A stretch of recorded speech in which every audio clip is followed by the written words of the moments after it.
এক গভীর জঙ্গলে থাকত এক বিশাল টিয়া পাখি।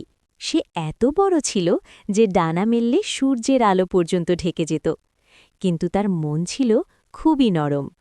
জঙ্গলের সব ছোট পাখি আর পশুরা তাকে ভয় পেত। সবাই ভাবত এত বড় পাখি নিশ্চয়ই ভয়ঙ্কর, কিন্তু টিয়া পাখি কাউকে কষ্ট দিত না, বরং সবার খেয়াল রাখত।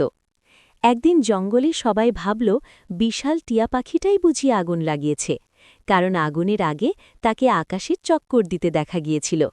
সবাই তাকে একঘরে করে দিল, কিন্তু রাতে হঠাৎ পাহাড় থেকে পাথর ধসে পড়তে শুরু করল।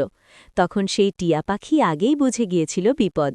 সে আকাশে উড়ে আগুন জ্বালিয়ে সবার দৃষ্টি আকর্ষণ করেছিল, যেন সবাই নিরাপদ জায়গায় সরে যায়।